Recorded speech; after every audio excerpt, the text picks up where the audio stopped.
I've thought about what I would say to her, the woman I was before all of this. I've thought about whether I would warn her, whether I would tell her not to wash his coat that night, not to reach into the inside pocket, not to close her fingers around the small brass thimble she had kept locked in her workroom for 23 years. But I have decided I would not say anything at all, because she needed to find out the way she found out. She needed the thimble in the coat pocket. She needed the scent of lavender starch rising from the laundry sink. She needed the silence that came from the hallway when she asked her husband a question he should have answered easily. She needed every one of those things to become who I am now. And I think, even now, she would have trusted him anyway. That night, Elena Voss was standing barefoot in the laundry room, sleeves rolled to her elbows, washing rainwater from the hem of Daniel's charcoal coat. The storm had come suddenly over Greyhaven, turning the high windows silver and making the old brick houses along Larkspur Row look as if they had been painted in water. Daniel had come home just before 9, kissed the top of her head without quite stopping, and said the board dinner had gone longer than expected. Elena had not asked which board. There were many boards now. Preservation committees, charity councils, development panels. Rooms full of people who spoke softly about old buildings and loudly about money. When they first married, Daniel hated those rooms. He used to squeeze her hand under the table and whisper, "Remind me I'm not turning into one of them." Now he came home from those rooms smelling faintly of cedar smoke, expensive soap, and someone else's air. Not perfume, that would have been too easy. Just air. A colder, cleaner air than the kind they had built their life in. Elena set the coat over the sink and brushed mud from the wool with 2 fingers. She had always handled fabric like it could bruise. Her mother used to say cloth remembered everything. Heat, grief, sweat, rain, a careless hand. Elena believed that long before she believed most people. The laundry room was small, tucked behind the kitchen of the house Daniel used to call their miracle. White tile, 1 round window. A narrow wooden shelf where Elena kept a chipped blue bowl full of clothespins. The air smelled of lavender starch because she had been pressing a 1930s wedding veil that afternoon. One of those fragile heirlooms wealthy daughters brought to her when they wanted history to bless them without asking what history had cost. She slipped her hand into the left pocket first. A parking receipt. 2 mint wrappers. A folded napkin with a sketch of a column on it. Then the inside pocket. Her fingers closed around metal. Small. Cool. Familiar. For a moment, she did not move. Rain tapped the round window like someone asking politely to be let in. Down the hallway, Daniel's voice drifted from the study, low and even. He was on the phone. He laughed once, but not fully. Not the laugh that used to loosen his shoulders. Elena lifted the object into the light. It was her mother's brass thimble, the one with the crescent dent near the rim, the one Elena kept in the locked cedar drawer beneath her cutting table, the one Daniel had no reason to have. She did not scream. She did not cry. She did not call his name. She turned off the faucet, dried her hands carefully on a linen towel, and placed the thimble on the windowsill where the stormlight could touch it. Then she folded the parking receipt into thirds and slipped it into the pocket of her apron. Because Elena had spent most of her life protecting people in silence, and silence, she would learn, could be sharpened. Before that night, if anyone had asked Elena whether she was happy, she would have said yes. Not the breathless kind of happy people post for strangers to admire. Not the kind that announces itself with vacations and matching smiles. Elena's happiness had been quieter. A clean table at dawn. Daniel's hand finding hers under a blanket. The low hum of her sewing machine when the rest of Greyhaven was asleep. A kettle just before it boiled. The smell of old lace warming under steam. She had built that happiness the way she built everything, stitch by stitch, from what other people had nearly thrown away. Elena was 46 that spring. She had a narrow face, dark hair that had begun silvering at the temples, and hands people noticed before they noticed anything else about her. Long fingers, small scars. A burn mark near her thumb from a steam iron she refused to replace because it had belonged to her mother.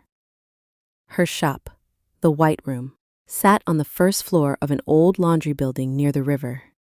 In the front, brides stood on a raised platform beneath soft lamps while their mothers cried into tissues.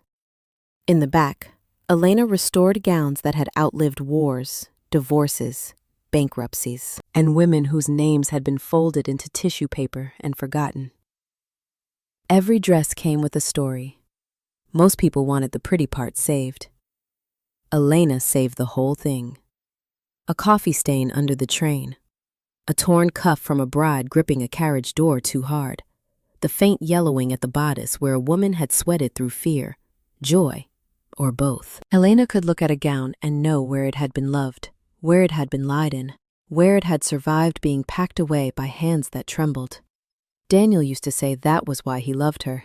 "You see what's worth keeping," he told her once, years before the coat, before the thimble, before the storage unit receipt folded in her apron like a match waiting to be struck. They had met because of a burned chapel. Daniel was 31 then, an architect with a good degree, an old family name, and no money left behind it. Elena was 34, already known among certain families for restoring antique wedding textiles. The chapel at Northmere Academy had lost half its roof in an electrical fire, and Daniel had been hired to lead the restoration. He came to her shop holding a soot-blackened altar cloth in both hands, like he had rescued a child. "I was told you can save things other people can't," he said. Elena remembered looking up from her work and noticing that his coat cuffs were frayed.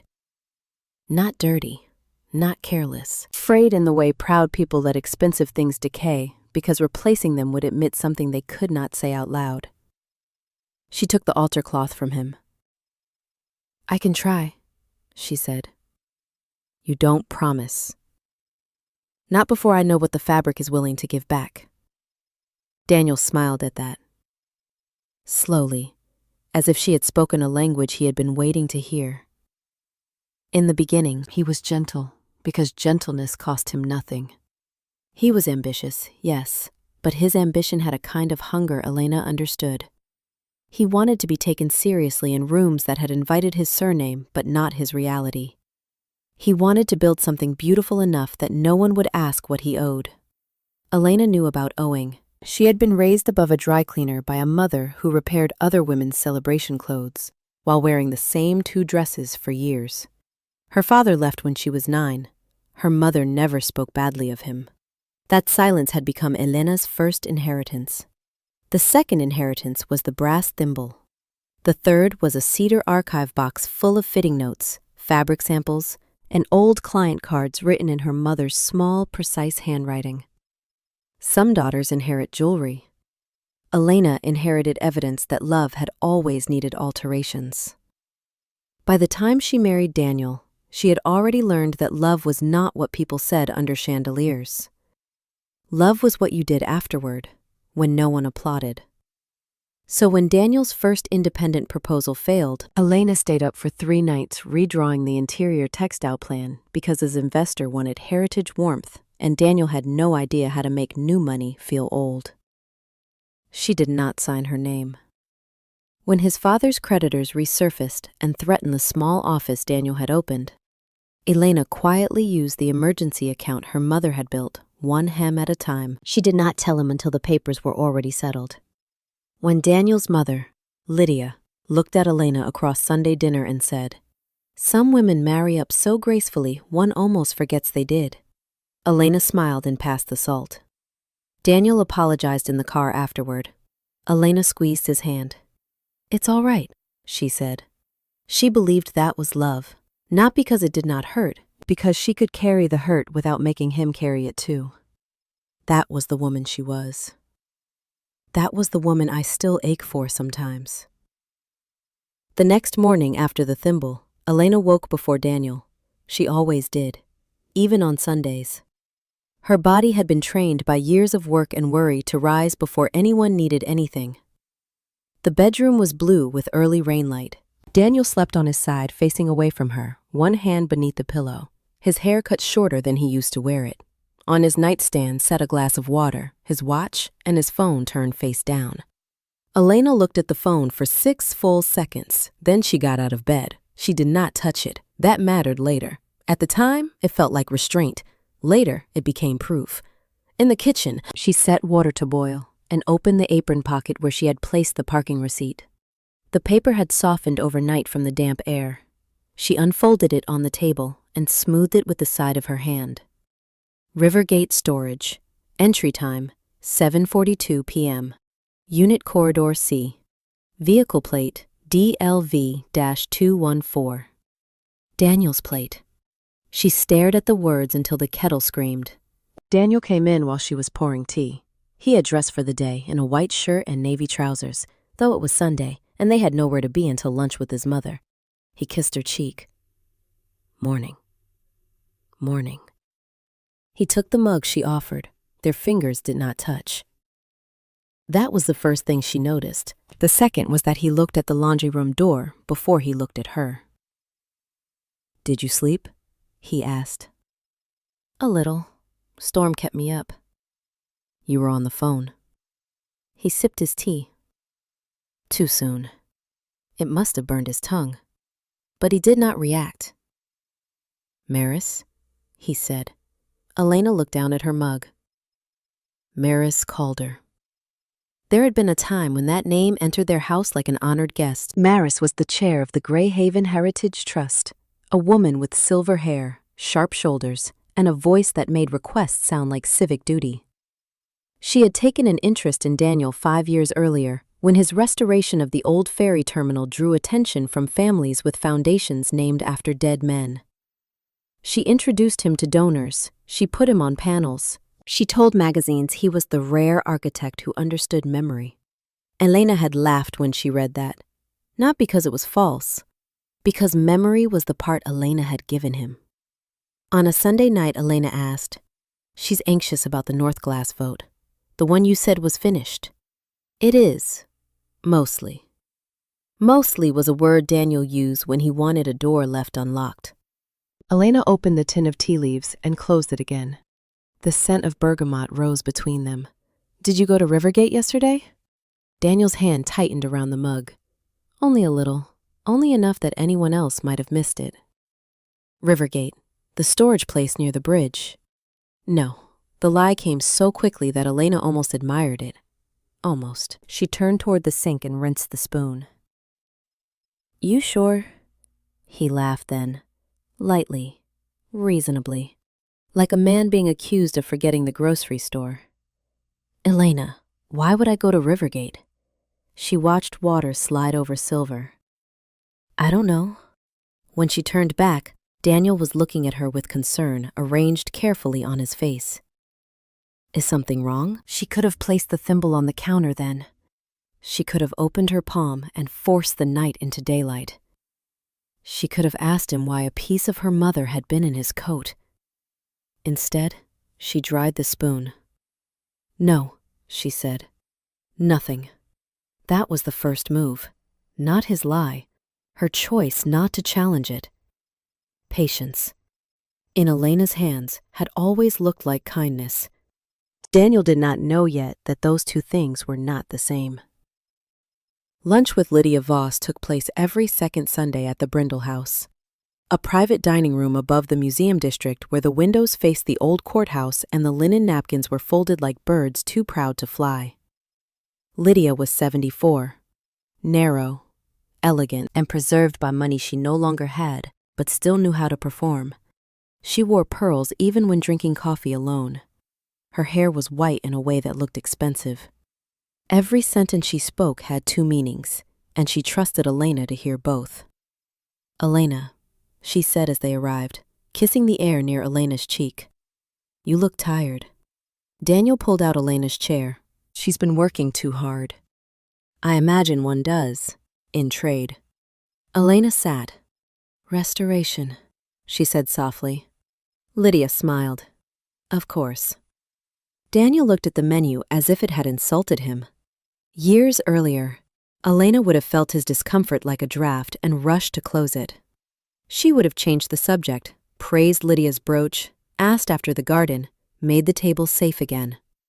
That day, she let the silence remain. A waiter poured water.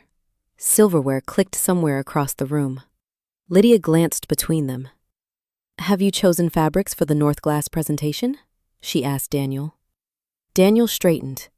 "Maris wants something restrained, clean, not nostalgic." Lydia's mouth tightened. Nostalgia is what people call history when they don't wish to pay for it. Daniel smiled too quickly. Elena looked at him. He had not told her there was a presentation. North Glass was supposed to be a preservation project, not a development pitch. The old garment exchange by the river had been vacant for years, its brick walls tagged with paint, its windows boarded over. Daniel had told her the trust wanted to restore it into a public textile museum, a project that made Elena feel something dangerously close to hope. Her mother had once delivered gowns through the side entrance of that building. Women like them entered through side doors. A museum would have meant that some part of that labor had finally been allowed to stand in the front room. "What fabrics?" Elena asked. Daniel turned to her. "Just samples." "For what?" Lydia looked amused now. Maris Calder, seated 2 tables away with a judge and a man Elena recognized from a bank advertisement, turned her head at the sound of Elena's voice. Only slightly. Enough. Daniel lowered his napkin to his lap. "Interior concepts," he said. "Nothing final. I thought the building was staying public." "It is." Lydia took a sip of wine. "Public-private, darling. That hyphen is where everything civilized happens." Elena felt the old instinct rise in her chest. Protect him. Smooth it. Do not embarrass him in front of his mother. Do not ask the question that would make him choose between truth and comfort. She looked down at the tablecloth. There was a loose thread near her plate. She rolled it gently between her finger and thumb. Then she let it go. "What did Maris need from my workroom?" she asked. Daniel stopped breathing for a half a second. Lydia did not. That was the moment Elena understood Lydia knew something. Not all of it, maybe not even much, but something. Daniel set his glass down. "Your workroom?" The cedar drawer was opened. Lydia's eyes moved to Daniel's hand. Maris Calder stood from her table across the room. She did not approach, but her gaze landed on Daniel like a hand around the back of his neck.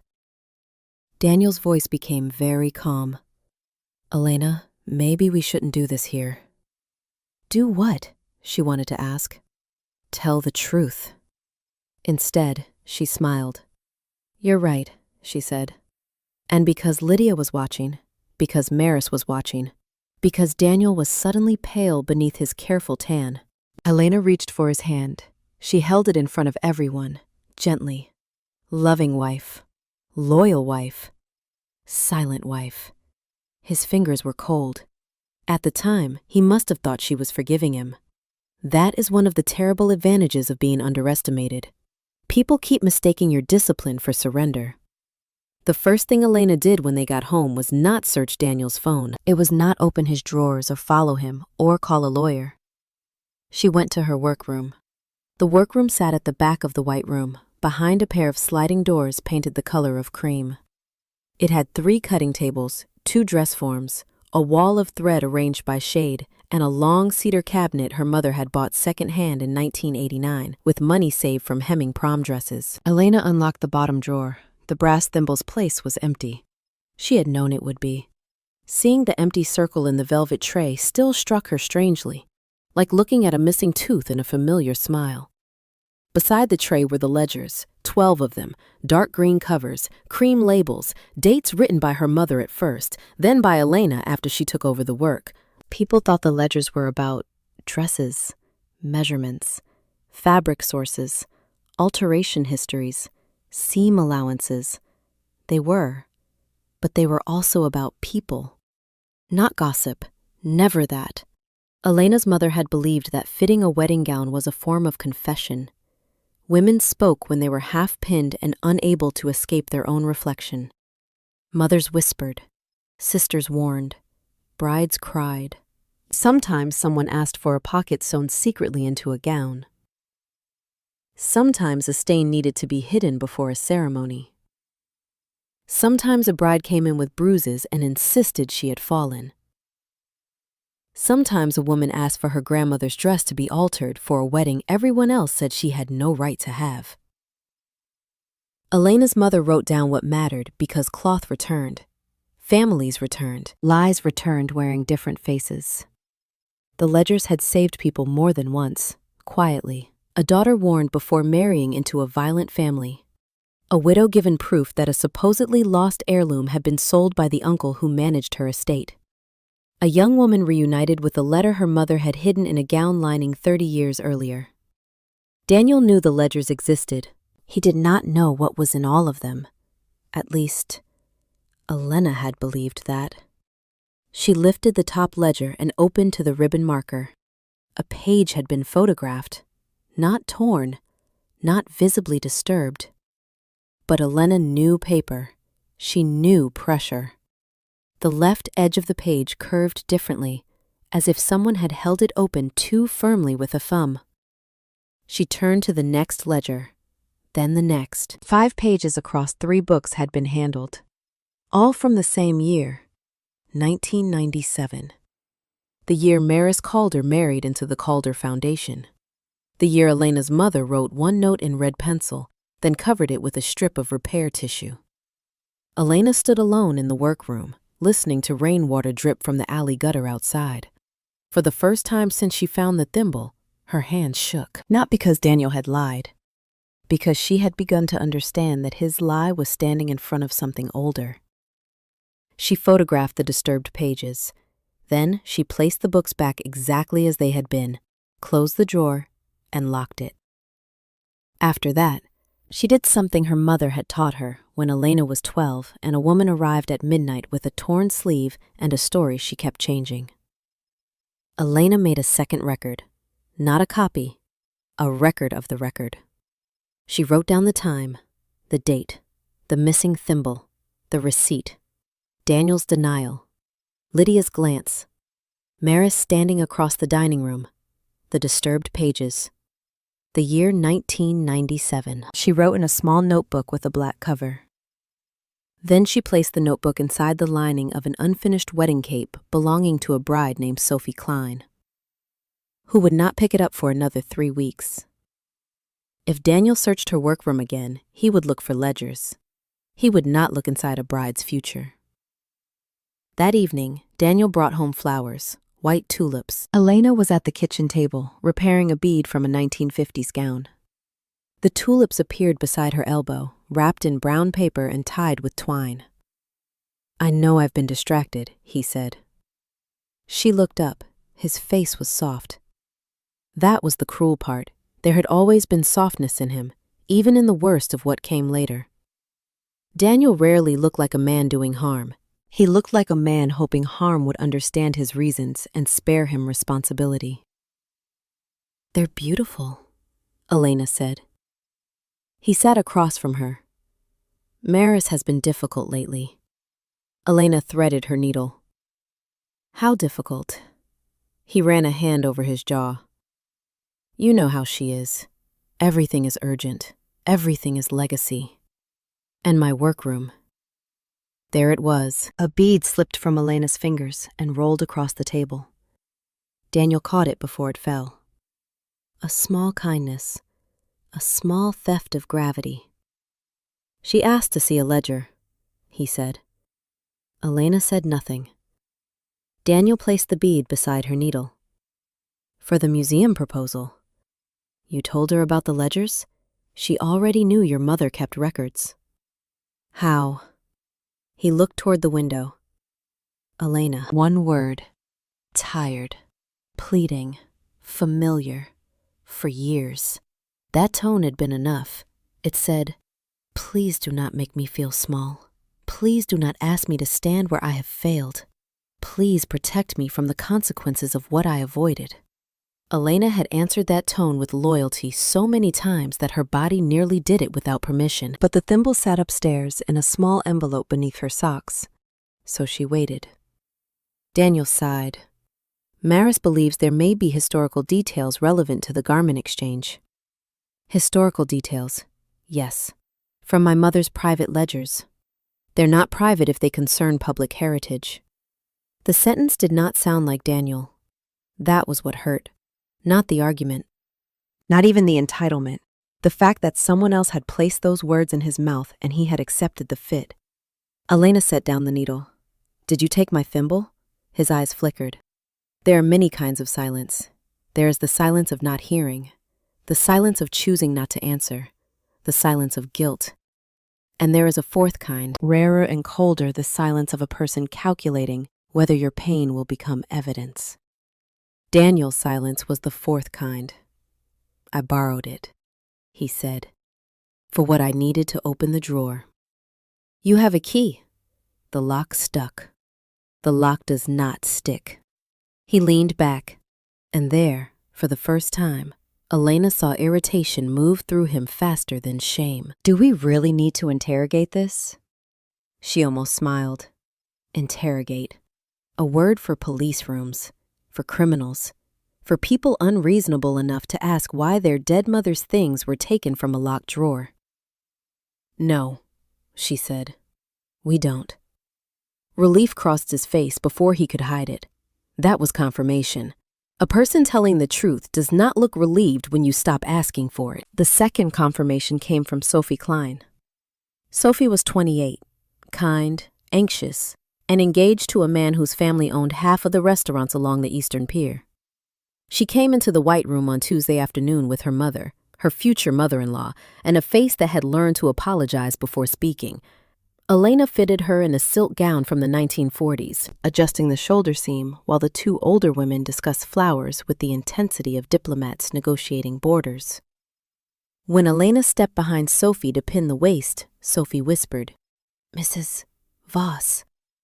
Elena, she whispered back. Sophie's eyes flicked to the mirror. My fiancé's aunt was asking about you. Elena placed a pin through silk. Which aunt? Maris? Calder? The room seemed to narrow. What did she ask? Sophie swallowed. If your mother kept client files. Elena felt the pin press against her thumb. Not deep enough to bleed. What did you say? I said I didn't know. Sophie's voice trembled. But she said Daniel had already confirmed it. In the mirror, Elena could see the two older women laughing softly at something on a phone. Sophie continued, barely moving her lips. She told me not to worry. She said after the merger, everything would be handled professionally. Elena lifted her eyes. What merger? Sophie went very still. That was how Elena learned her shop had been offered to the Greyhaven Heritage Trust as part of the North Glass Textile Museum proposal. Not requested, not discussed, offered. The White Room, with its cedar drawers and old brick walls, and all the dresses that had trusted Elena with their secrets, had been described in a donor packet as a private archive soon to be integrated into a public heritage institution under joint stewardship. Joint stewardship. Daniel's name was on the packet. So was Maris Calder's. Elena's was not. For 3 seconds, Elena could not hear anything except the hum of the overhead lights. Then Sophie whispered, I thought you knew. Elena smiled at her in the mirror. The smile was for the mothers, for the bride, for the dress, for the room full of people who had no idea the floor had just opened. It's all right, Elena said. There it was again, the old sentence.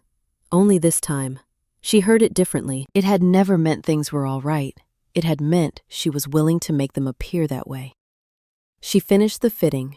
She complimented Sophie's posture. She packed the gown in muslin. She accepted the future mother-in-law's cool thanks and watched them leave beneath the bell above the door. Then she locked the shop.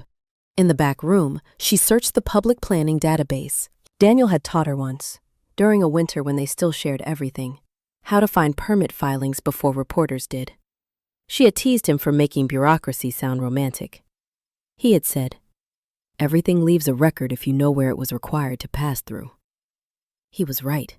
The North Glass proposal had been filed 2 weeks earlier. Elena downloaded it. Pages of architectural renderings, donor commitments, cultural language polished until it lost all fingerprints. Then Appendix C, Asset Integration Summary. There it was. The White Room Archive. Proposed transfer after marital consolidation agreement. Elena read that phrase 3 times. Marital consolidation agreement.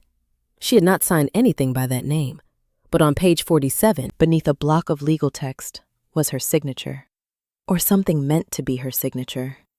Elena leaned closer to the screen. Whoever had forged it had made one mistake. They had copied the way she signed checks, not contracts. On checks, Elena wrote quickly, E. Voss, with the V sharp and narrow. On contracts, ever since her mother died, she signed Elena Hart Voss. Hart was her mother's name. Daniel knew that, or he used to. The forgery was not merely illegal, it was careless. That hurt more than it should have, because some foolish part of her still believed betrayal ought to require attention. She printed the page, then she printed the full proposal. Then she copied the file onto 3 drives. One went into the hem of Sophie Klein's cape. One went behind a loose brick in the alley wall, wrapped in plastic. One went into a padded envelope addressed to herself at her old post office box across town. The one Daniel thought she had closed years ago. Patient architecture begins like that, not with rage, with duplicates. That night, Daniel was charming. He cooked pasta. He opened wine. He played the old jazz record they listened to the first year they lived together. Back when their apartment was so small that the ironing board had to be folded before either of them could open the refrigerator. Elena stood in the kitchen doorway, watching him grate cheese over 2 bowls. You remember the place on Marne Street? He asked. With the leaking radiator and the neighbor who practiced trumpet at midnight? He was terrible. He was committed. Daniel smiled, and for a moment she saw the man from the burned chapel, the man with soot on his cuffs. The man who once brought ruined fabric to her like salvation might be a skill one person could hand another. He carried the bowls to the table. Elena sat. The pasta smelled of garlic, butter, and basil. Basil. Human warmth. Human warmth. The kind of meal that made suspicion feel vulgar. Daniel poured wine into her glass. I miss us, he said. 3 words, softly delivered. Crueler than any accusation. Elena twirled pasta around her fork. Where did we go? He looked down. I don't know. That was almost true. She could hear it. Daniel did not know the exact road from love to fraud. He knew the exits, the turns, the people waiting in parked cars along the way. But the whole route? No. Men like Daniel rarely draw the full map of their own cowardice. They prefer fog. Fog makes every step feel like something that happened to them. I've been under pressure, he said. From Maris. From everything. What does everything want? He laughed once, without humor. Money. Proof. A future. The usual gods. Elena took a sip of wine. It tasted metallic. Did you forge my signature? Daniel's face changed. Not dramatically. A shudder moved behind his eyes. He set down his fork. What? The North Glass filing. Silence. Then he did something very smart. He looked wounded. Elena. No. The word surprised them both. It came out quiet, but it landed flat on the table between them. No, he repeated. No tone. No wounded face. No making me comfort you because I asked a question.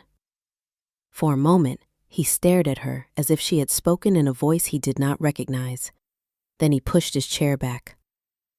You went through my files. They're public. You don't understand what that proposal is. I understand my signature. The trust needs assurance that the archive can be preserved. This is a good thing. You forged my name for a good thing. His jaw tightened. I didn't forge anything. There it was, the denial after the explanation. Always worse. Elena looked at the man across from her. He was handsome in the way well-dressed worry can be handsome. His shirt sleeves were rolled once at the wrist. There was a small nick on his chin from shaving too quickly. He looked tired. He looked afraid. She hated that his fear still called to her. She hated that part of her wanted to walk around the table, touch his shoulder, and say they could fix whatever this was. But fixing had been her religion, and he had learned to kneel only when he needed something repaired. "I want the proposal withdrawn," she said. Daniel's expression hardened. That would be a mistake. Not "I'll do it." Not "I'm sorry." Not "I didn't know." A warning. Elena folded her napkin. Why? Because Maris is not someone you embarrass. The room seemed to grow colder. Daniel heard himself. She saw it in his eyes. For 1 second, husband and betrayer stood facing each other inside the same body. Then he looked away. "Elena, I'm trying to protect us." From whom? He did not answer. That night, he slept in the guest room. Elena lay in their bed with the lights off, listening to the house settle around her. The old radiator clicked. Rain slid down the glass. Somewhere downstairs, Daniel opened a cabinet, closed it, opened another. At 2:14 a.m., his car left the driveway. At 2:17, Elena got up. She did not follow him, not physically. She went to his study. The door was unlocked. Daniel had never locked it because secrecy, in their house, had always been disguised as trust. His desk was neat, too neat.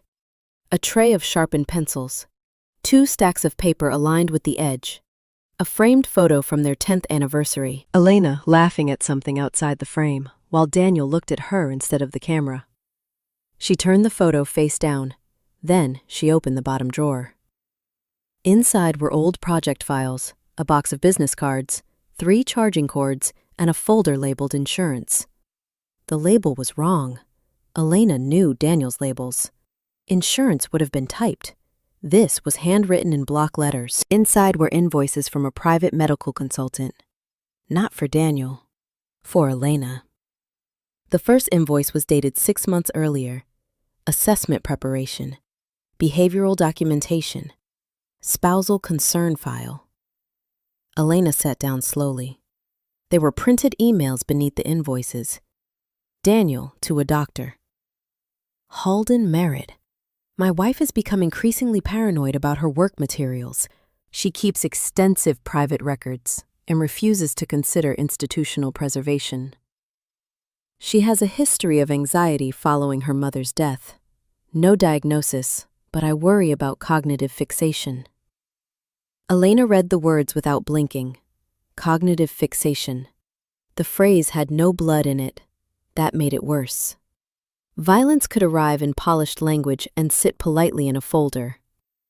There were notes attached, episodes to document repetitive checking of locks, emotional attachment to outdated ledgers, resistance to professional oversight, suspicion toward Heritage Trust, potential financial irrationality tied to grief.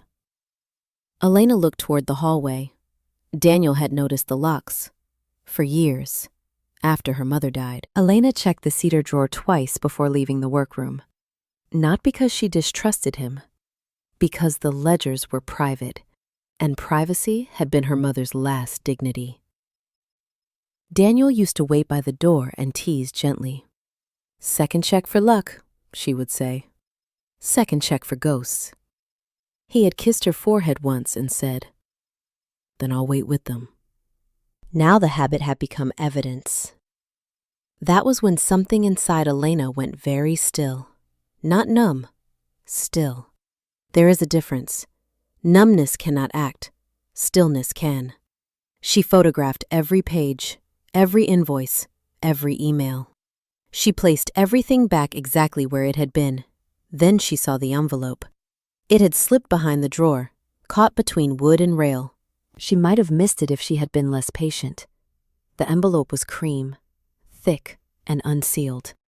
Inside was a handwritten note. "Daniel, you are confusing guilt with love again." She will survive losing the shop. You will not survive losing the vote. M. Beneath the note was a photocopy of a bank statement showing a loan Daniel had taken from Calder Holdings 18 months earlier, $740,000. Elena's hand tightened around the page. She knew Daniel had struggled during the pandemic years. Everyone had. She knew some projects had been delayed, some clients had vanished, some invoices had stretched like old elastic, but this was not business difficulty. This was ownership. At the bottom of the bank statement, written in Maris Calder's precise hand, were 4 words: due upon reputational failure. Elena read them until they stopped being words and became a door. Behind that door stood the third person in her marriage. Not another woman in the ordinary sense. Something worse. A witness. A creditor. An architect. Daniel came home at 3:05. Elena was back in bed by then, eyes closed, breathing even. He stood in the doorway for a long time. She could feel him there. Once, in the old years, he would come in after a hard night and kneel beside the bed, pressing his forehead to her arm. He would not always speak. Elena would wake enough to place her hand in his hair. That had been their language. That night, he remained at the door. Then he whispered, so softly she almost thought she imagined it, "I'm sorry." The old Elena might have answered. The woman in the bed did not. By morning, Daniel was gone again. He left a note by the coffee machine. Early meeting, back by dinner. Please don't go to the shop alone today. We need to talk first. Please. That word almost made her laugh. Instead, she put the note into a plastic sleeve. At 9, she called Nina Vale. Nina was Elena's oldest friend, although oldest is not always the same as safest. They had met at 19 in a community college pattern-making class, both too poor for the design schools that used words like accessible in brochures and charged more than their mothers made in a year. Nina had gone on to law school at night. Elena had gone into restoration. For 27 years, they had seen each other through bad apartments, dead parents, flu seasons, business licenses, and the kind of birthdays women celebrate loudly because the alternative is admitting time has teeth. Nina knew where the spare key to Elena's house was. Nina knew Daniel's first proposal had included a ring he could not afford and a speech he had written on the back of a utility bill. Nina also knew the ledgers existed. Elena trusted her. That was why she called. Nina answered on the 4th ring. "Tell me you're calling about lunch and not a corpse. Can you meet me at the shop?" Silence changed the line. "When?" "Now." "I have court in 40 minutes. "After." "Elena." "What happened?" Elena looked at the folder on the kitchen table. Copies, notes, receipts, photographs, the beginning of a shape. "I found something." "What kind of something?" "The kind I don't want to say on the phone." Nina exhaled. "I'll come at noon." Then, after a pause, she added, "Don't confront Daniel until I get there." Elena's hand went cold. "I didn't say it was Daniel." The line was silent. Only 1 second. "But marriages have ended in less." Nina recovered quickly. "I assumed because you sounded upset." Elena looked at the rain-dark window. "No," she said. "You didn't." Nina arrived at the White Room at 12:18, wearing a gray suit and the expression of a woman who had spent the morning defending someone guilty of something smaller than what waited for her. Elena had closed the shop for lunch. The front room was quiet, sunlight thin across the fitting platform. 3 gowns hung in garment bags like ghosts trying to behave. Nina stopped just inside the door.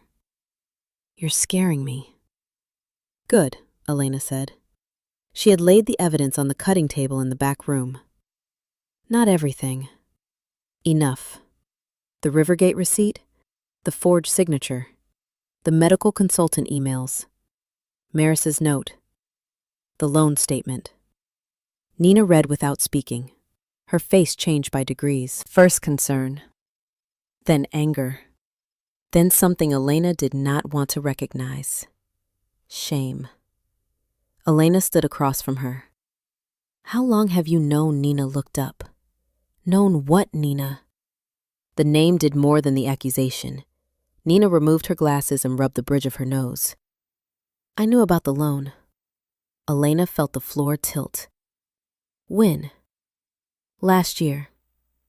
You knew Daniel borrowed almost $750,000 from Maris Calder. I knew he was in trouble. And you didn't tell me? He came to me as a client. Elena stared at her. He came to you as my husband. Nina flinched. He was desperate. So was I. Many times. You told me the truth anyway. This was different. Because he asked you not to. Because he said you would try to save him. The room went very quiet. There it was, the terrible accuracy. Daniel had known exactly which part of Elena to hide behind. Nina's eyes filled, but she did not cry. Lawyers learn the discipline of water. He said you'd mortgage the shop. She said. He said you'd empty your accounts. He said if you knew, you would throw yourself into the hole with him and call it marriage. Elena looked at the gowns hanging along the wall. The old Elena would have. That was the worst part. He wasn't wrong, Elena said. Nina's face broke. I thought I was protecting you. Elena gave a small laugh. It had no humor in it.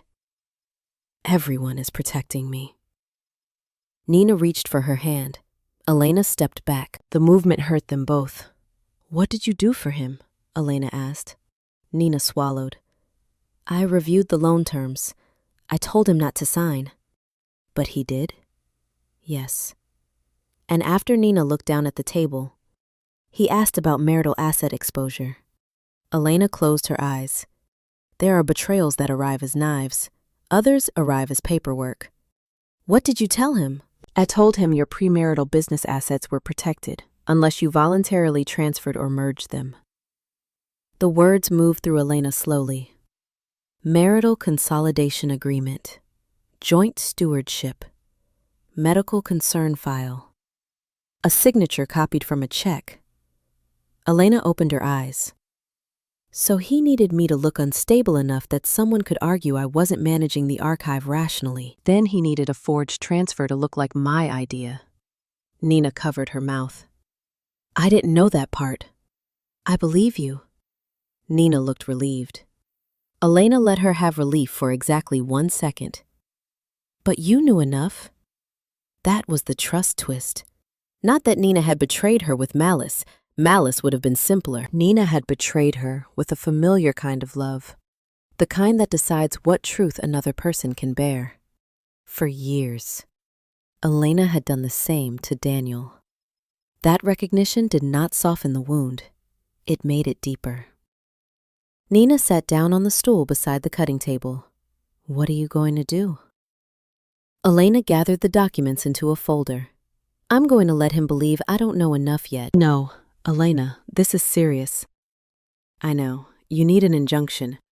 A forensic document examiner, a psychiatrist to refute. I'll need all of that. Then let me help. Elena looked at her oldest friend. She saw the 19-year-old girl who once split a vending machine sandwich with her because neither of them had enough for two. She saw the woman who stood beside her at her mother's funeral, holding a black umbrella over both their heads. She saw the lawyer who had kept Daniel's secret because she thought she understood Elena's heart better than Elena did. I will, Elena said, but not as my protector. Nina's eyes lowered. As my attorney, Elena said. And this time, you tell me everything. Nina nodded. Power shifted in that room without anyone raising their voice. That afternoon, Elena walked to Rivergate Storage. She did not drive because Daniel might have placed a tracker on the car. She did not take a cab because records could be pulled. She walked 3 miles through Greyhaven, from the old textile district through the financial blocks, and over the pedestrian bridge where the river ran beneath like hammered steel. Greyhaven had always been 2 cities stitched badly together. On one side, Larkspur Row brick laundries, repair shops, bakeries with flour on the windows, old women sweeping stoops, delivery doors that opened before dawn. On the other, north glass towers, galleries, wine bars, private clubs where people spoke of community while choosing who could afford to remain in it. Elena had spent her marriage crossing that bridge. In comfortable shoes, in borrowed gowns, with Daniel's arm around her waist, with Lydia's eyes on her hands, with Maurice Calder saying things like, "Elena brings authenticity to the conversation," as if authenticity were a condiment. At Rivergate, the front desk clerk was a young man with acne along his jaw and earbuds around his neck.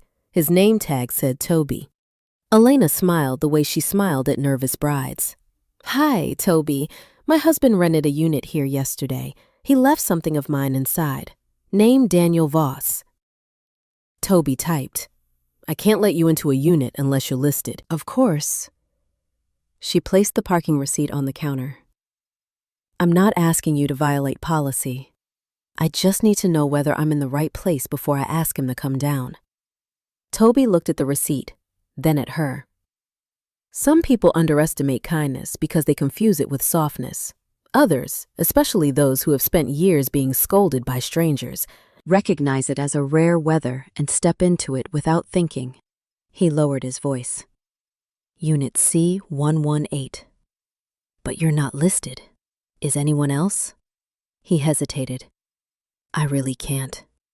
"I understand." She turned as if to leave. Toby said, "Wait." She looked back. He glanced toward the office door. "There's a company name." "What company?"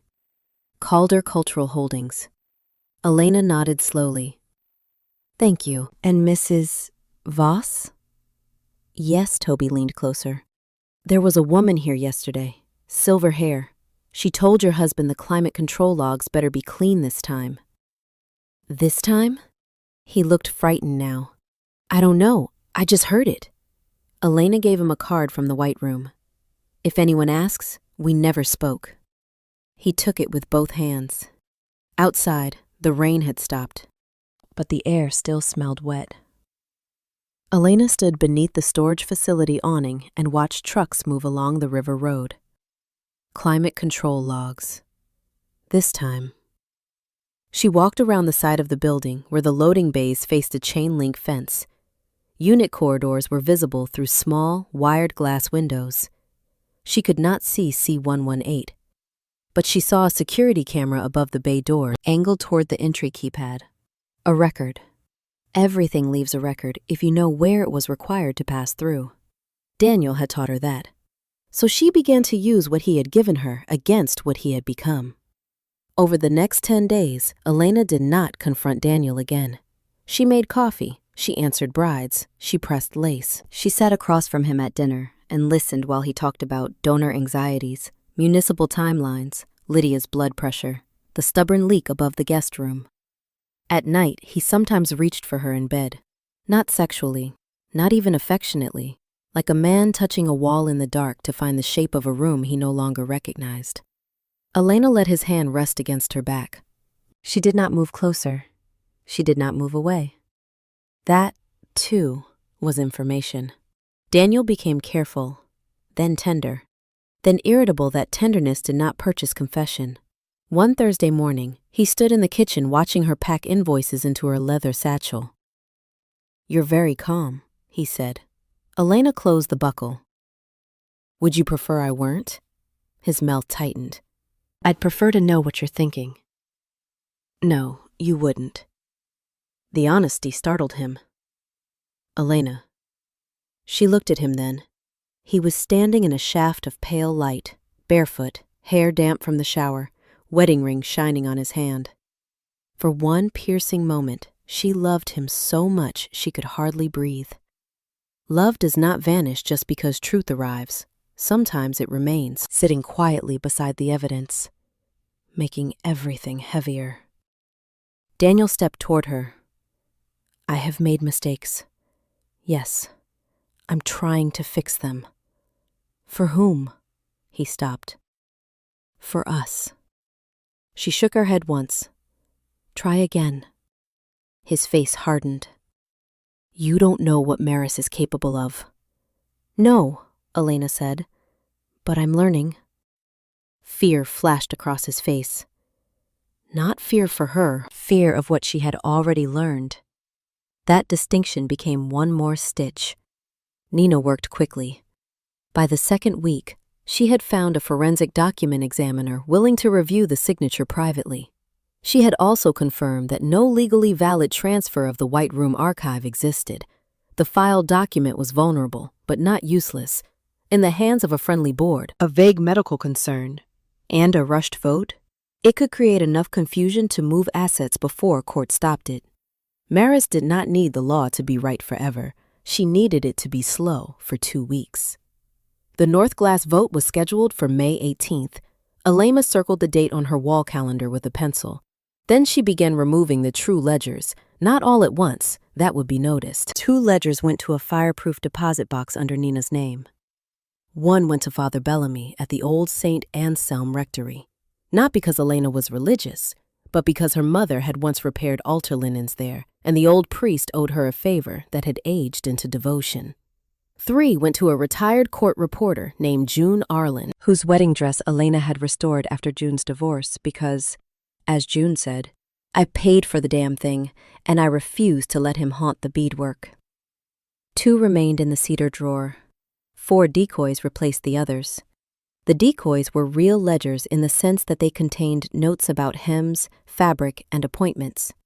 But Elena removed anything that could hurt a living person. She created copies with slight inaccuracies that only she would catch. A wrong thread supplier, a transposed date, a water stain noted on the wrong sleeve. If Maris copied them, Elena would know which pages had traveled. Patient architecture, not a trap made of anger. A house built of facts. The first decoy disappeared 6 days later. Elena knew because she had placed a single strand of pale blue silk across the inside of the drawer. When she unlocked it on Friday morning, the strand had fallen. She sat on the floor of the workroom, not crying, not shaking, just looking at that thread.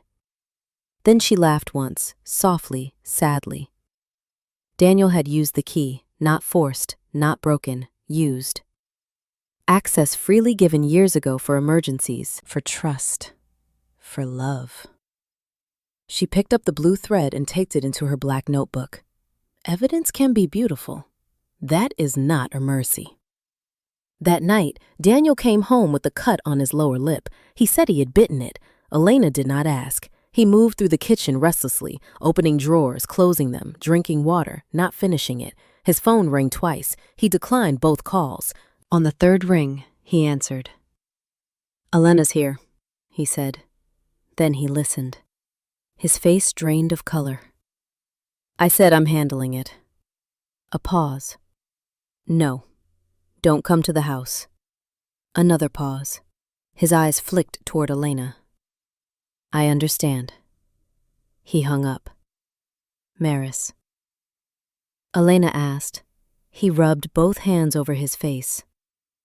"I need you to trust me." The sentence nearly broke her. Not because it was convincing, because it carried the echo of everything real they had once been. "I did," she said. Daniel stared at her. Then he walked out of the room. A lesser story would have made him cruel then. It would have let him slam doors, shout, confess, become the kind of villain easy to leave. Daniel did not do that. He stood in the hallway with his back to her and said, "I was already drowning when she found me." Elena remained at the table. "What does she have on you?" He laughed without turning. "Everything I tried not to become." "That's not an answer." "It's the only one I have." He went upstairs. Elena sat alone beneath the kitchen light. Outside, spring wind moved through the narrow garden. The lavender bushes along the fence bent and rose, like they were practicing survival. The antagonist wound did not arrive as an explanation. It arrived 3 days later in a recording Daniel did not know she had. Elena had not placed devices around the house. She was careful, not reckless. But the old baby monitor in the guest room had been used for years as a shop intercom during fittings, when Elena needed to hear the front bell from the back workroom. Daniel knew that. Everyone knew that. What he did not know was that after the receiver broke, Elena replaced it with a small digital unit that automatically recorded short bursts when activated by sound. She had forgotten it was in the linen closet outside the guest room until she heard Daniel speaking there at midnight. Not to Maris, to Lydia. His mother's voice was thin through the wall. Daniel, you cannot give Calder what she wants. I don't have a choice. You always say that before choosing wrong. Mother. Elena saved you once. You're letting that woman carve her up for parts. You think I don't know that his voice cracked on the last word? Elena stood in the upstairs hallway, barefoot, one hand against the wall. Lydia said something too low to catch, then Daniel. She was never supposed to love me like that. Silence. She looked at me as if I was already the man I wanted to be. Do you know what that does to someone who knows he isn't? Every day I waited for her to see the difference. Lydia's voice sharpened. So you punished her for not despising you? No. A breath. I let Maris make me believe exposure would be cleaner than disappointment. Then, lower, almost inaudible. I thought if Elena lost faith in me, at least I could say I caused it. There, that was the wound. Not an excuse. A shape. Daniel had spent years being loved by a woman who repaired things and mistook his repair for transformation. He had believed her faith was a debt he could never repay. Then Maris came with money, pressure, access, and a promise betray Elena before Elena discovers you were never worthy. He did not destroy the marriage because he stopped loving her. He destroyed it because love had become the brightest room in which his shame could be seen. Understanding that did not make Elena forgive him. It made the betrayal more human, and therefore more terrible. The recording stopped before Lydia answered. Elena stood in the dark hallway long after the house went quiet. The past version of me did not yet know how important that recording would become. She only knew that for the first time, Daniel's betrayal had a heartbeat. A wounded thing can still bite. And if you mistake the wound for innocence, it will bite again. By the end of April, Maris Calder invited Elena to tea. The invitation came handwritten on thick ivory paper. Elena Voss, I believe it would be useful for us to speak woman to woman before the vote. Thursday, 4 o'clock, Calder House. Maris, woman to woman. Elena almost admired the theater. Calder House stood on West Armitage, a street where old money had once built mansions high enough to look down on the river, but not close enough to smell it. The house itself was gray stone, severe and beautiful, with ivy trimmed so precisely it seemed afraid. A housekeeper led Elena into a sunroom where Maris sat beside a low table set with tea, lemon cakes, and a silver bowl of sugar cubes. Maris Calder was 61, though she had the polished agelessness of women who outsource softness. Her hair was silver, cut at her jaw. Her suit was ivory. On her left hand, she wore no wedding ring, only a large square emerald that caught the light like something trapped underwater. Elena, she said, standing. Thank you for coming.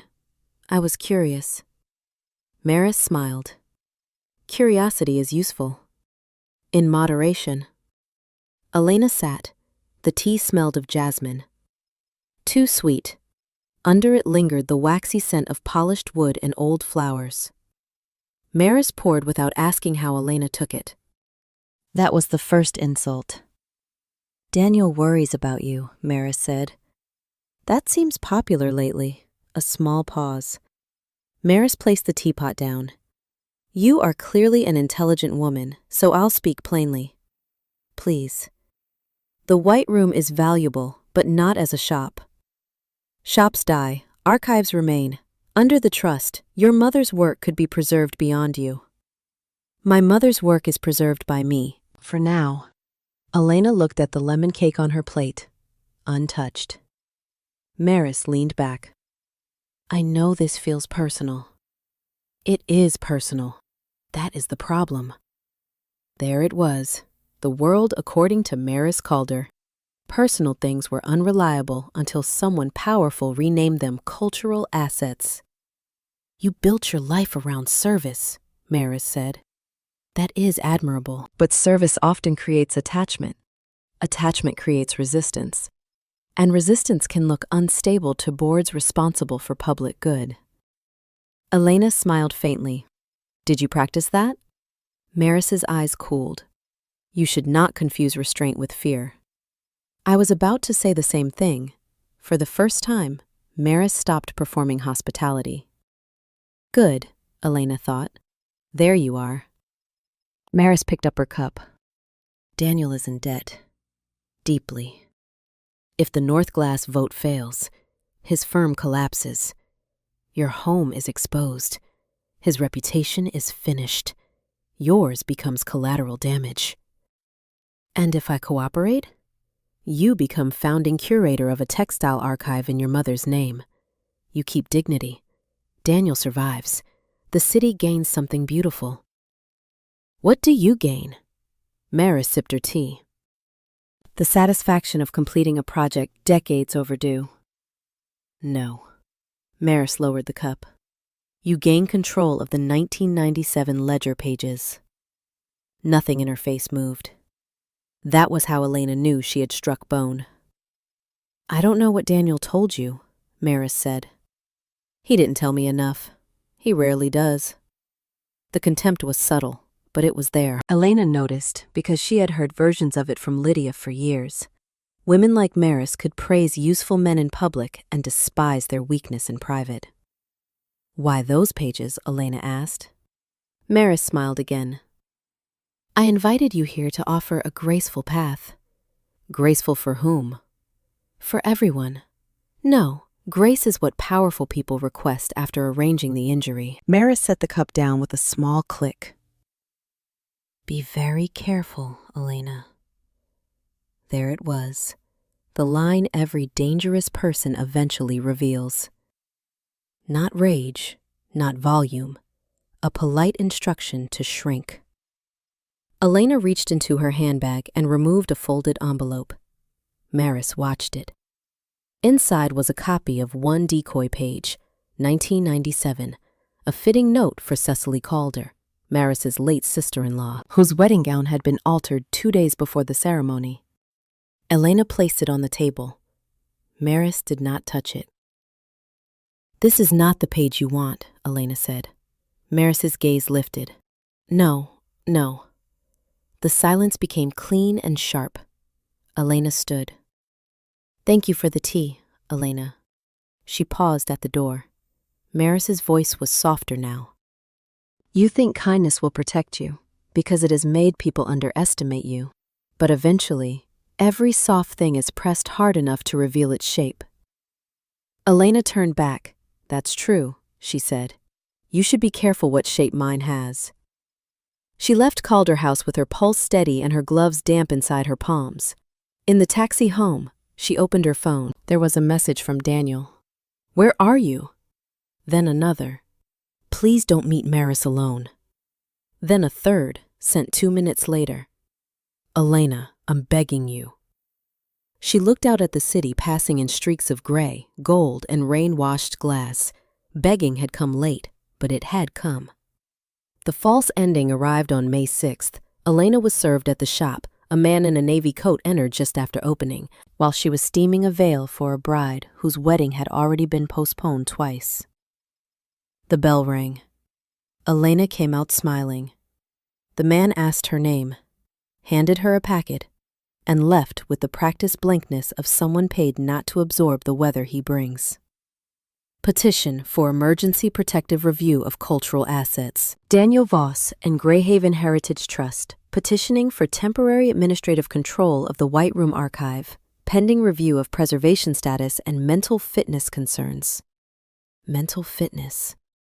There it was, in official ink. Elena read the first page, then the second. Her name blurred once, then sharpened. The petition did not accuse her of madness. That would have been too crude. It accused her of grief-based hoarding, obstruction of public heritage, irrational suspicion of institutional actors, an inability to separate personal attachment from historical stewardship.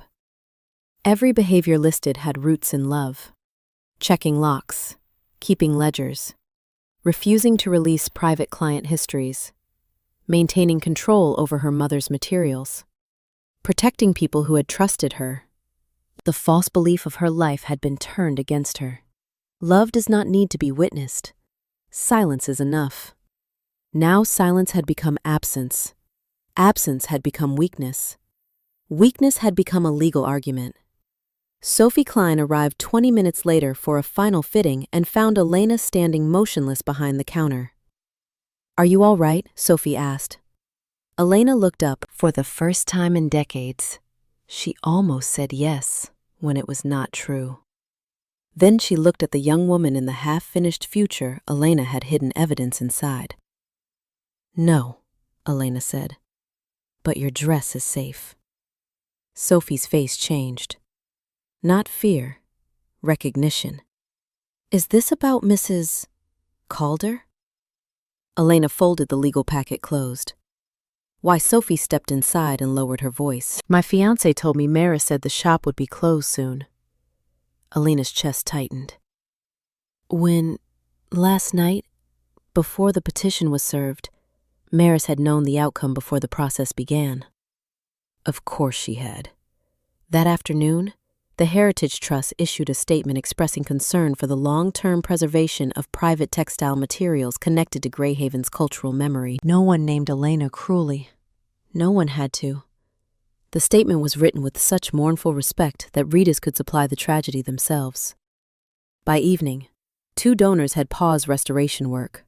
One bride's mother called to ask whether her daughter's gown was legally secure. A blogger posted a piece titled, "When Memory Becomes Possession." Daniel did not come home. At 10:11 p.m., Elena received a message from him. "I never wanted it to go this far." She stared at the words. Then she typed back, "Yes, you did." She did not send it. Instead, she took a screenshot of his message, added it to the file, and turned off her phone.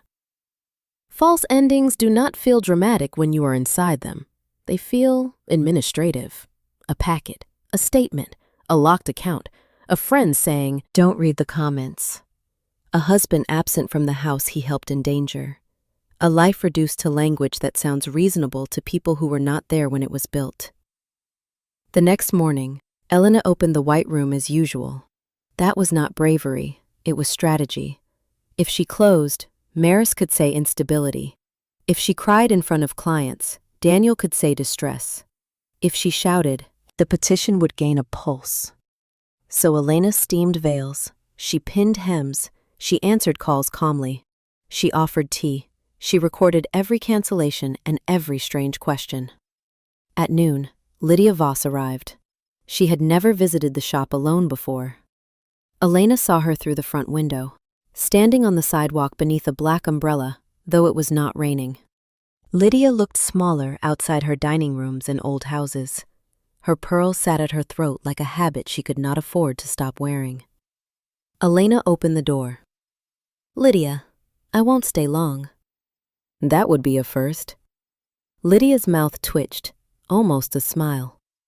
Inside, she stood among the gowns with the discomfort of a woman surrounded by other people's intimate hopes. "I told Daniel not to sign the petition," she said. "But he did." "Yes." Elena waited. Lydia looked toward the workroom door.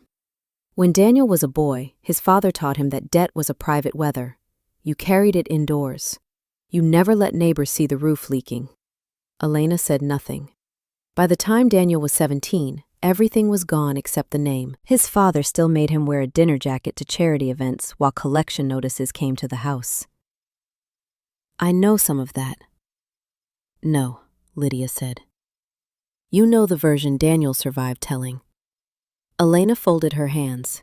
Lydia looked at her then, and for once, the older woman's face had no varnish. "He has always believed love is a loan, something that will be called in once the lender sees the books. That doesn't excuse him." "No." Lydia's voice was sharp. It was the first honest thing Elena had ever liked about her. "It condemns him more," Lydia said. Because you were not his father. And he made you pay him anyway. Elena looked away. The words landed too close to mercy. Lydia opened her handbag and removed a small envelope. I have something. Elena did not take it. What is it? An invitation list from a Calder Foundation dinner in 1997. I kept it because I was seated beside a man who later went to prison for art fraud. And I found that satisfying. Despite herself, Elena almost smiled. Lydia held out the envelope. Your mother's name is on the staff list. Elena took it. Inside was a folded program from the Calder House wedding reception. Cecily Calder and Thomas Wren, June 14th, 1997. On the back, under wardrobe and textile support, Marion Hart, Elena's mother. Below it, written in pencil, were 3 initials, M.C. Paid cash, emergency alteration, blue lining removed. Elena's heart began to pound. Blue lining. In her mother's ledgers, blue repair tissue meant concealed documents. Not stains, not tears. Documents. Why give me this? Elena asked. Lydia looked toward the street. Because Maris Calder once told me that women like us survive by choosing which humiliations to keep private. Women like us. It was the closest Lydia had ever come to placing herself beside Elena instead of above her. And did you? Elena asked. Lydia's eyes returned to hers.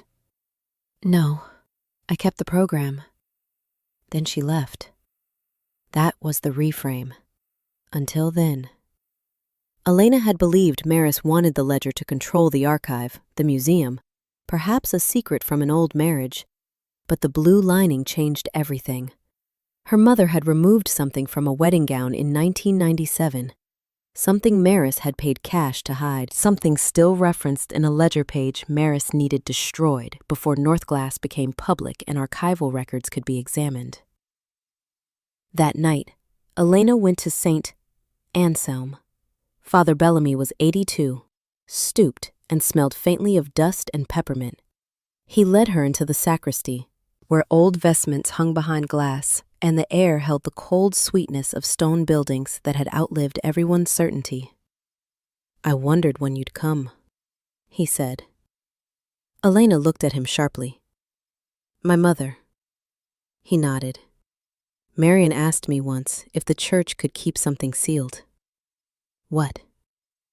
A small packet.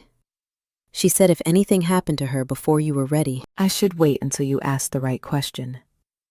Elena felt the old grief rise like water behind a door. My mother died 20 years ago. Yes. And you kept it. I gave her my word. He took a key from around his neck and opened a cabinet beneath the vestment drawers.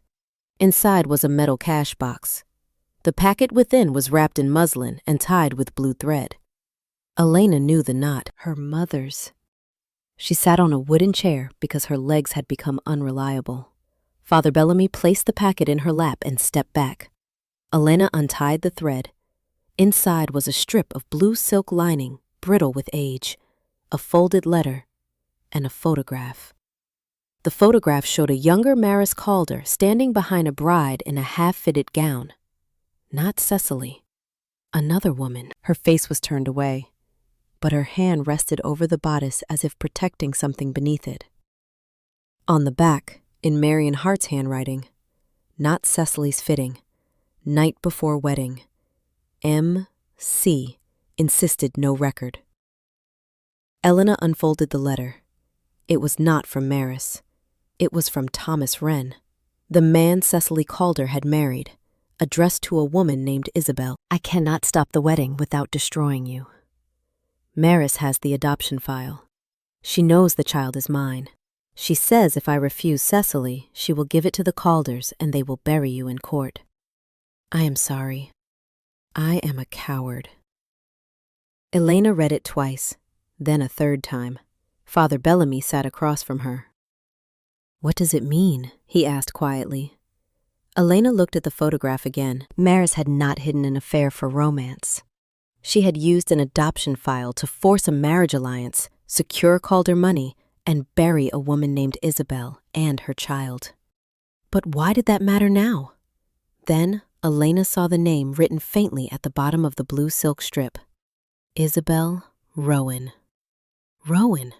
Sophie Klein's future mother-in-law was named Rowan. The families were converging again. The old crime was about to become useful. That was G&G detonating slowly, not as a sudden explosion, but as a fuse reaching a room full of sealed doors. Maris had not targeted the White Room only because of the archive. She had targeted Elena because Elena's mother had preserved the one record that could expose the origin of Maris Calder's power. And Daniel, drowning in debt and shame, had been the easiest doorway into the room. The third party was not behind the betrayal. She had designed the stage on which the marriage would collapse. When Elena left the church, the city was dark. She stood under the stone arch with the muslin packet beneath her coat and listened to traffic hiss on wet pavement. For one moment, she wanted to burn everything. Not metaphorically, she imagined taking the letter, the photograph, the program, the petitions, the forged signature, Maris's note, Daniel's recording, every clean, ugly page, and feeding them into a fire until the whole story became ash. Then no one could use it. Not Maris, not Daniel, not even Elena. That was the temptation people rarely admit. Justice is exhausting. Truth, once awakened, begins making demands. It asks you to harm the guilty without destroying the innocent. It asks you to choose which secrets deserve daylight and which deserve burial.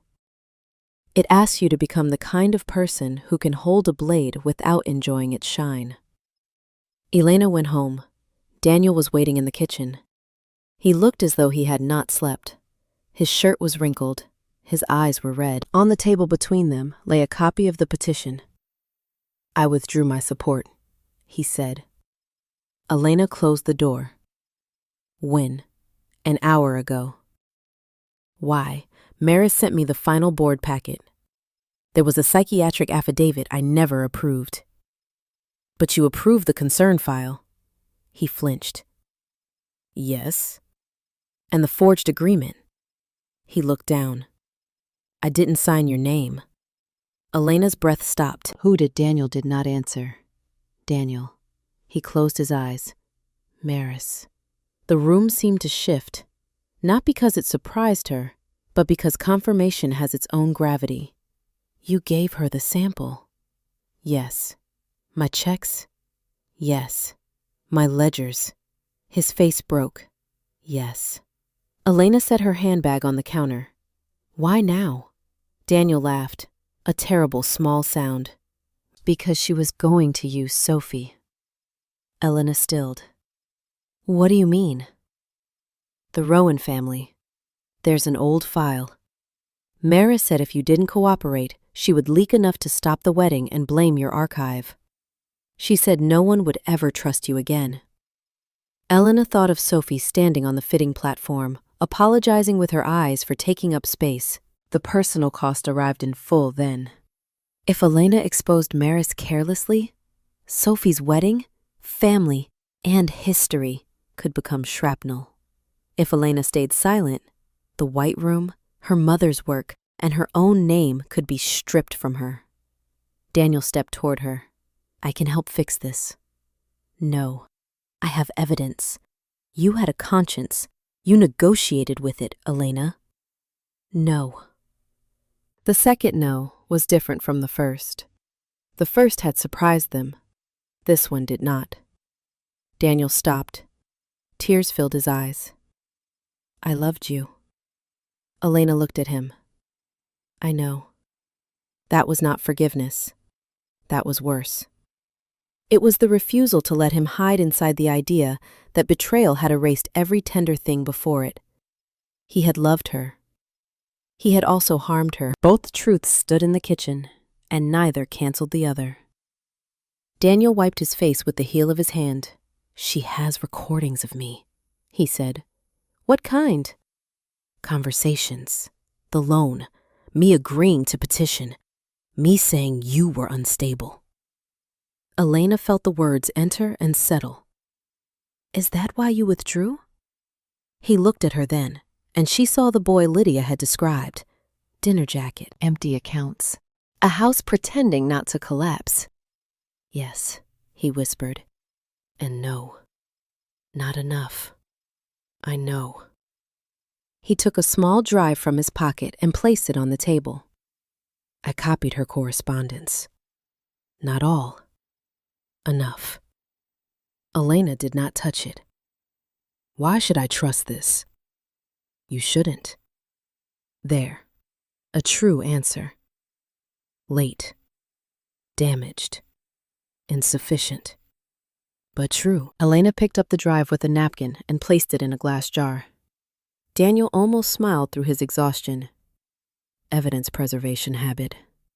They stood in silence. Then Daniel said, What happens to us? Elena looked around the kitchen. The tulips had died in their vase, petals curled at the edges. Rain had dried on the window in pale mineral lines. The house smelt faintly of coffee, lavender from her coat, and something burned from a pan Daniel had forgotten to soak. What happens to us? The question belonged to a different room, a room before the thimble, before petitions, before signatures copied from checks, before her mother's ledgers became a battlefield. I don't know, Elena said.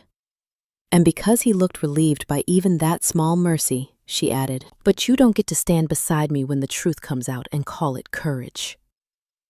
He nodded as if she had struck him. Then he left the kitchen. The final week before the vote moved with terrifying quiet. Nina filed an emergency response, but Elena asked her not to release the old Calder materials yet, not publicly, not until they could separate Maris from Sophie, Isabel Rowan, and the living people who had inherited damage they did not cause. Nina argued. Elena listened. Then Elena said, I am not using another woman's buried life as a weapon unless I know where the blade lands. Nina sat back. That sounds like your mother. Elena looked at the ledgers stacked beside them. For once, I'm hoping it sounds like me. They built the case in layers. Layer 1, the forgery. Forensic review confirmed the signature was copied from banking documents and did not match Elena's contractual signature pattern. Layer 2, procedural misconduct. The Heritage Trust had accepted a transfer document without direct verification from Elena and circulated asset claims before legal control existed. Layer 3, financial conflict. Daniel's loan from Calder Holdings created leverage that should have been disclosed to the board. Layer 4, medical manipulation. The consultant invoices showed an attempt to construct a spousal competency concern before any formal evaluation. Layer 5, archive tampering. The decoy ledger pages produced the proof, because Maris had copied them, not directly, of course. She was too careful for that. But in the revised board packet, Elena's archive was described using one of the decoy errors, a 1948 gown attributed to St. Orla's Chapel instead of St. Oran's. Only Elena's decoy contained that mistake. That meant someone with access to the copied ledger had provided language for the packet. Patient architecture. A single wrong chapel became a locked door closing. The vote was scheduled for 10 in the morning at the Greyhaven Heritage Trust Hall, a restored bank building with marble columns and acoustics designed to make wealth sound like morality. Elena wore a black dress and her mother's brass thimble on a chain beneath it. Not visible, not offered, held close to the skin. When she arrived, reporters stood outside. Not many, but enough. Local culture writers, a business columnist, a camera from the City Channel. Maris Calder had wanted pressure. She had invited witnesses to what she believed would be Elena's dignified surrender or public unraveling. Daniel was already inside. He sat at the far end of the second row, alone. Lydia sat behind him, gloved hands folded over her purse. Maris stood near the front, speaking with the board chair, her ivory suit immaculate, silver hair smooth, emerald ring bright. When she saw Elena, she smiled. It was the smile of a woman who believed every possible ending had been priced and purchased. Sophie Klein was there too. Elena had asked her not to come. Sophie came anyway. She stood near the back with her fiancé, Adam Rowan, and a woman Elena recognized from old society pages as Adam's mother. Clara. Clara Rowan looked pale but steady, one hand resting on Sophie's arm. They had been told enough to consent to what might surface, but not enough to be used. That mattered. Consent was the line Maris had crossed in every generation. Elena would not cross it to defeat her.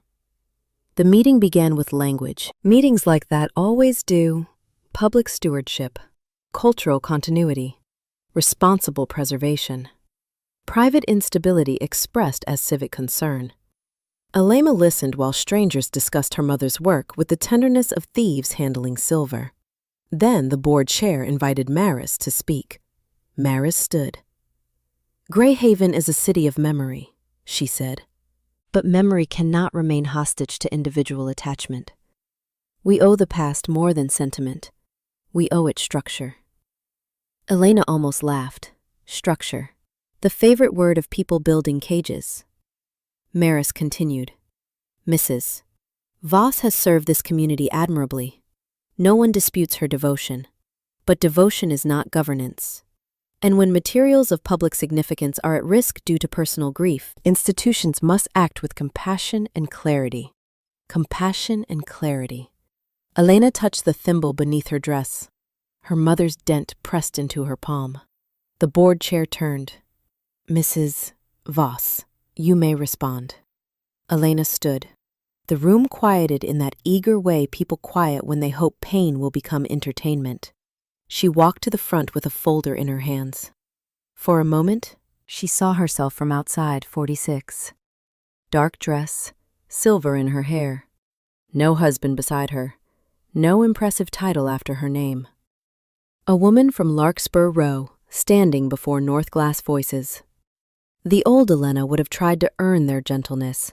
She would have explained her mother, her work, her carefulness. She would have made herself understandable to people who had already benefited from misunderstanding her. Instead, she placed one page on the table. This is the transfer agreement filed with the North Glass proposal, she said. Her voice sounded calm. This signature is not mine. A murmur moved through the room. Maris did not move. Elena placed the forensic report beside it. This analysis confirms the signature was traced from my banking records. The board chair leaned forward. Mrs. Voss, these are serious allegations. Yes. She placed the medical consultant invoices down. These invoices show that concerns about my competency were prepared months before any asset review. The emails attached to them were provided by my husband, Daniel Voss. Under financial pressure from Calder Cultural Holdings, all eyes shifted to Daniel. He did not look away. That was something. Not redemption. Something. Elena placed the loan statement down. Mr. Voss owed Calder Holdings $740,000, due upon reputational failure. That conflict was not disclosed. Maris spoke then. Personal financial matters between consultants are not relevant to the preservation question. Elena looked at her. You're right. That unsettled Maris. Elena placed the decoy ledger page on the table. This is relevant. She explained the decoy. The wrong chapel. The copied language in the revised packet. A board member lifted the packet and began flipping pages. The room changed. Not dramatically. Not yet. But power has a temperature, and Elena felt it drop around Maris. Maris smiled. Mrs. Voss has just admitted to manipulating archival records. No, Elena said. I created a controlled copy after unauthorized access to my private files. The original ledgers are secured and available for court review under privacy protection. Maris's eyes sharpened. There, fear, small, but visible. Elena did not mention the 1997 letter. Not yet. That was the painful sacrifice. She could have destroyed Maris in that room. She could have read Thomas Wren's letter aloud and watched an old crime spill across living faces. She could have made Sophie's wedding, Clara Rowan's family, Isabel's buried grief, all of it part of the spectacle Maris had arranged. She did not. Kindness is not weakness. Sometimes it is the refusal to become efficient at cruelty. Elena opened a second folder. This morning, before this meeting, Mrs. Calder received a sealed legal notice containing authenticated copies of records from 1997. Those records have also been placed with counsel for the Rowan family and with the court under protective order. They will not be discussed publicly today because living people have a right not to be ambushed by secrets they did not create. Maris went pale. Not faint, not theatrical. Pale in the way stone changes color when the sun leaves it. Elena continued. But the existence of those records establishes motive. Mrs. Calder had reason to obtain and control my mother's ledgers before the North Glass archive became subject to independent review. The board chair turned to Maris. Maris. For the first time since Elena had known her, Maris Calder had no sentence ready. The silence did what shouting could not have done. It made her human. Then Daniel stood. Elena did not look at him. He walked to the aisle slowly. I need to make a statement, he said. Maris's head turned. Daniel. One word. Command. Warning. History. Daniel's hand shook. I provided access to Elena's workroom, he said. I gave Mrs. Calder signature samples. I participated in creating the competency concern file. I did so because I was indebted to Calder Holdings, and because I was afraid of professional ruin. He swallowed. I withdrew my support for the petition after learning additional materials would be used to pressure third parties. Maris's voice cut through the room. You signed those materials voluntarily. Daniel looked at her. Yes. The word landed cleanly. He did not defend himself. That mattered more than his tears would have. I am responsible for what I did, he said. Then he looked at Elena. Only once. I harmed my wife. No pressure made that choice for me. The room became utterly still. That was the moral inversion. Not that Daniel was innocent. He was not. Not that Maris was the only villain. She was not. The inversion was harder. The man who had betrayed Elena was also the only person in that room who could confirm the machinery of betrayal without using his own wound as an escape hatch. His confession did not save the marriage. It saved the truth from needing to be dragged out through another woman's buried life. Maris understood that before anyone else did. You pathetic boy, she said softly, but the microphone caught it. Everyone heard. The board chair froze. Reporters looked up. Daniel closed his eyes.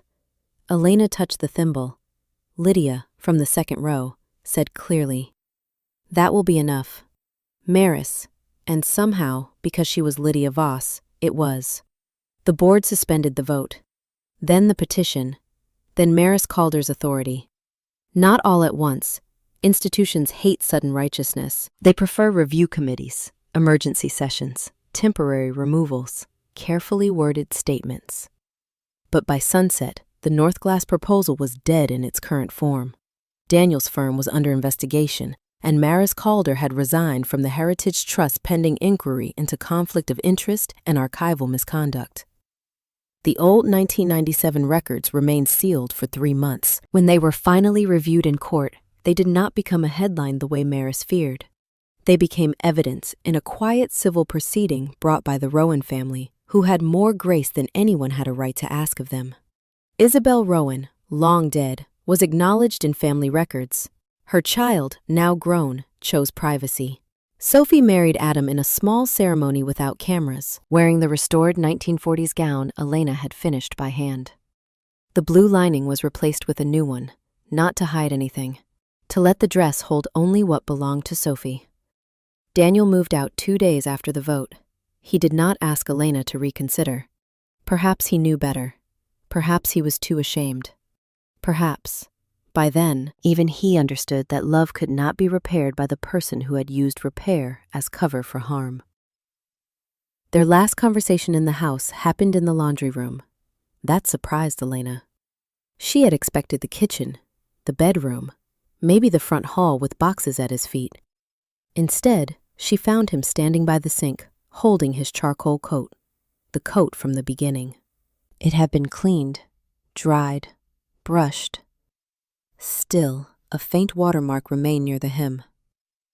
Daniel touched it with his thumb. "I don't know what to do with this." Elena leaned against the doorway. "Wear it." "I don't think I can." "Then don't." He nodded. The laundry room smelled of lavender starch. She had been pressing a veil that morning. Sunlight came through the round window, not stormlight now, but a pale gold that made the tile look warmer than it was. Daniel looked at her. "I keep trying to find the first wrong thing I did." Elena said nothing. "I think I want there to be one moment," he said. "One door. One yes. One lie. Then I could hate that moment instead of looking at the whole road." "That sounds like something you should keep looking at," he smiled faintly. "You sound like Nina. Nina charges more." The smile vanished. "I am sorry," he said. She believed him. That did not change anything. "I know," she said. He took something from his pocket. For one terrible second, she thought it would be the thimble, and her body prepared for a grief it did not need to carry. But it was his wedding ring. He placed it on the shelf beside the blue bowl of clothespins. "I don't know if I have the right to leave this." "You don't," Elena said. He picked it back up. A small correction, a necessary one. At the door, he paused. "Did you ever hate me?" Elena thought about lying kindly. Then she did not. "Yes," he nodded. "Do you still?" She looked at the coat in his arms, at the man holding it, at the boy Lydia had described, at the husband he had been, at the betrayer he chose to become, at the witness he became too late. "No," she said, "but I don't protect you from what you did anymore." Daniel's face folded inward. Then he left. The house was very quiet after that. People imagine justice as noise, a verdict, a confrontation, applause, a door slammed at the perfect moment. Sometimes, justice is a room after someone has carried out the last box. It is the dust rectangle where a bookshelf used to stand. It is the habit of buying coffee for 2 and remembering at the counter. It is waking at 3 a.m. and not needing to check whether your husband has come home, because there is no husband coming home. And safety, strangely, feels like grief. Elena kept the house for 6 months, then sold it. Not because Daniel had ruined it, because she no longer wanted to live in a miracle that had required so much silence to maintain. She moved into the apartment above the white room, the way her mother had once lived above the dry cleaner. It was smaller than the house, draftier, louder, and honest. At night, she could hear delivery trucks and distant music from the river bars. In the morning, sunlight came through tall old windows and landed across the cutting tables downstairs like fabric unrolled by invisible hands. Nina remained her attorney. Friendship returned more slowly. There were apologies, boundaries. One terrible lunch where Elena finally said, "You treated my self-sacrifice like a disability." And Nina cried in a restaurant known for not tolerating noise. After that, things improved, not back to what they were, forward to something with more truth in it. Lydia sent a note every month. At first, Elena did not answer. Then, in November, Lydia mailed a newspaper clipping about Maris Calder leaving Greyhaven for an island no one liked in winter. Across the bottom, Lydia had written, "Some women mistake exile for elegance." Elena laughed for a full minute. Then she wrote back, Daniel entered a professional ethics program as part of his settlement. His firm dissolved. He took work drafting accessibility renovations for public clinics in another city. Elena knew this because Lydia told her once, and because after that, Elena asked her not to. She did not need to monitor his punishment. That was another kind of freedom. The White Room survived. More than survived. After the investigation, women came with gowns and stories. But now they asked different questions. Not just, can you save this lace? But, who owns memory? What should be kept? What should be released? What does privacy mean when history has teeth? Elena created a formal archive policy, consent-based, legally protected. No donor, board, spouse, foundation, or frightened man with a borrowed key could touch it without the person whose story lived inside the fabric having a say. On the first page, she wrote, "Cloth remembers. People decide." She signed it, Elena Hart. Not Voss. Not because marriage had erased nothing. Because her mother's name had carried her long enough. A year after the vote, Elena restored a simple linen dress for a woman renewing vows after 30 years of marriage. The dress had no dramatic history, no hidden letter, no bloodline secret, just yellowed cuffs, a torn hem, and one missing button. The woman apologized for how plain it was. Elena held the dress up to the light. "Plain things survive better than people think," she said. That evening, after closing, she went into the workroom and opened the cedar drawer. The brass thimble rested in its velvet circle. For a long time after Daniel left, Elena could not touch it without remembering his coat pocket, the violation of it, the cold metal in her palm, the way an object that belonged to her mother had become the first witness against her husband. But that evening, the room smelled of lavender starch, and rain tapped softly against the alley window, and Elena understood something she had not been ready to understand before. The thimble had not been stolen from the story. It had returned, carrying the truth. She slipped it onto her finger. It did not fit perfectly. It never had. Her mother's hands had been smaller. Elena picked up the linen dress and began sewing on the missing button. One stitch, then another. No audience, no witness.